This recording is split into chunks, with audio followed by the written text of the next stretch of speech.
Some months ago, someone asked on Reddit, hey, to other PMs, how long did it take you to start feeling comfortable in the job, or like you didn't have that imposter syndrome? And I give probably the worst answer that you could give to someone who's doubting themselves. I just said something like, oh yeah, it felt natural right from day one. Like, what's wrong with humor right now?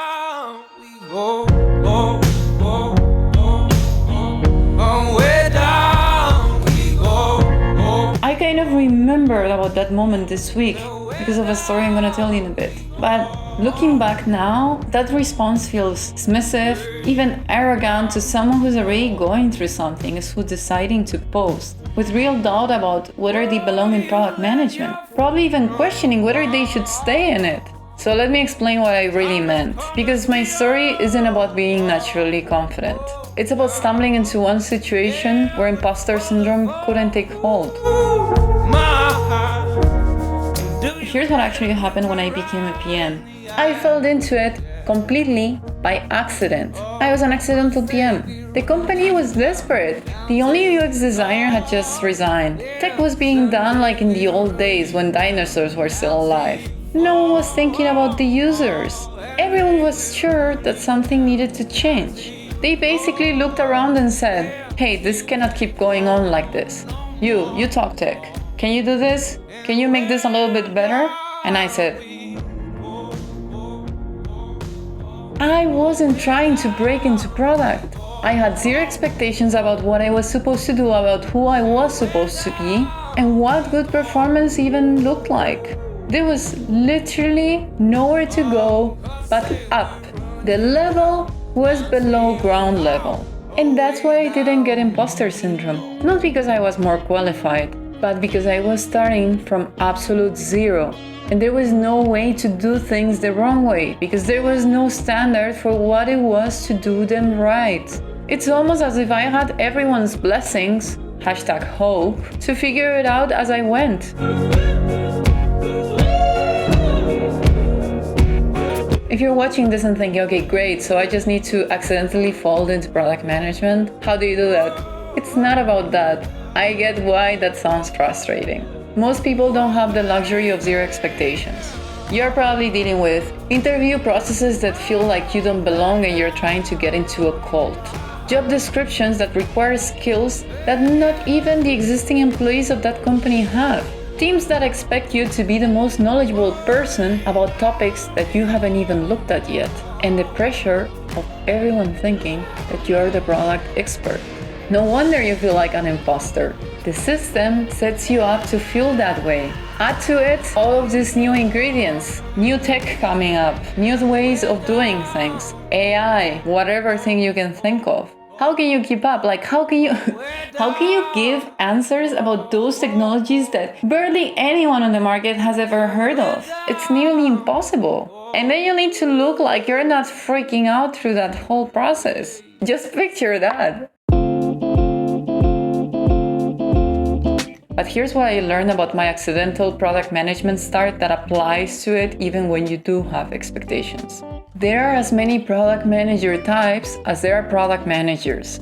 That feeling of not being technical enough, of not being artsy enough, not business savvy enough, that's not a bug in your PM identity. It's actually the feature.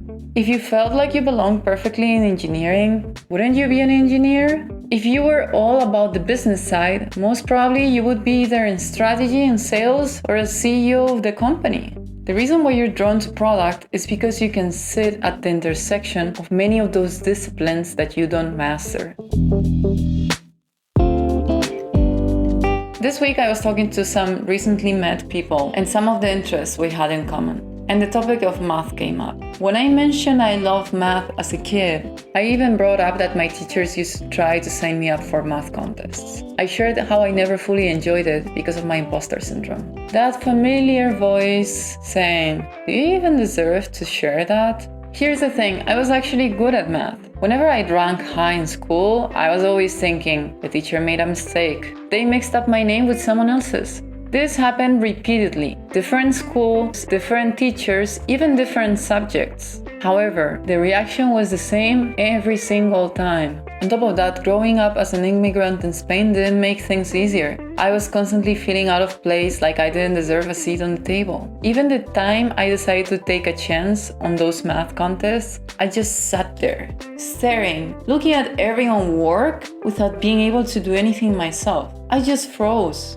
I was so convinced that someone would soon discover that I'm actually stupid. But when I started learning to code during COVID, something different was happening. Going through the pandemic, especially a hard lockdown in Spain, made me realize we could all be dead soon.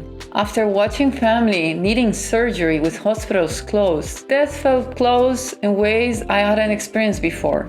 I just wanted to learn something I wanted to do for a long time. I wanted to enjoy something. And so I started at zero and celebrated every small win I had. Others would say, oh, things are so easy. I was comfortable feeling like a beginner because I knew every day I was growing a little bit. The comparison to others just stopped mattering. That's what actually cured my imposter syndrome in coding and spilled over many other areas as well.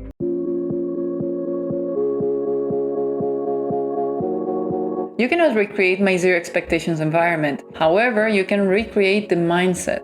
First of all, stop measuring against that perfect PM, against that image you've built in your head, and start measuring against who you were the day before, the week before. Did you learn anything? Did you become better at anything? Is there something new you learned to do? Focus on that. Focus on your growth, comparing yourself to the person you were in a time in the past. Embrace being a category of one. Just because people want to put you in buckets doesn't mean you have to belong into one.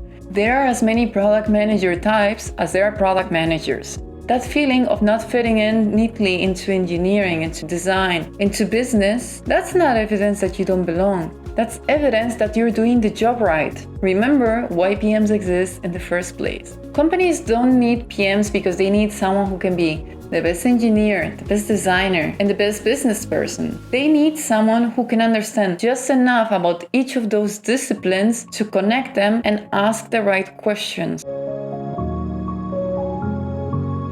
My Reddit response was completely absurd because it makes it seem like confidence just comes in naturally. And the story is messier. I got lucky with a story that protected me from experiencing imposter syndrome myself.